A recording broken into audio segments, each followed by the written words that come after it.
ઉમદા ગુણો અને મહત્વાકાંક્ષા માણસને મહાન બનાવે છે।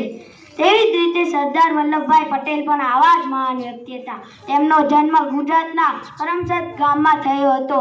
તે બાળપણથી જ નેતૃત્વ, નિડરતા અને લોખંડી મનોબળ જેવા ગુણો હતા। તે ઇંગ્લેન્ડમાં વકીલ બન્યા અને અમદાવાદમાં આવી વકીલાત શરૂ કરી। ગાંધીજીના સંકટમાં આવ્યા બાદ તેમણે વકીલાતનો ધંધો છોડી દેશની આઝાદી માટે જોડાયા અને તેઓ સૌપ્રથમ અમદાવાદના મેયર બન્યા। વહીવટી કુશળતા તેમજ દૃઢ મનોવળતાના દર્શન કરાવ્યા।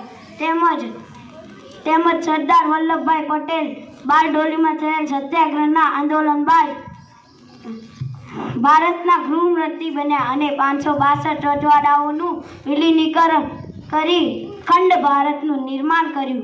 તે સરદાર વલ્લભભાઈ પટેલની એક અદ્ભુત સિદ્ધિ હતી। તેમણે પાકિસ્તાનને પણ કાશ્મીરથી પરાણે હડપ કરી જતા રોક્યું હતું। તેમણે જ્યારે લોકો કોમવાદ, અલગતાવાદ, ભ્રષ્ટાચારની સમસ્યાઓથી પીડાય છે ત્યારે સરદાર જેવા નેતાની યાદ આવે છે। તેથી સરદારનો જન્મદિવસ રાષ્ટ્રીય એકતા દિન તરીકે ઓળખાય છે। જય હિન્દ।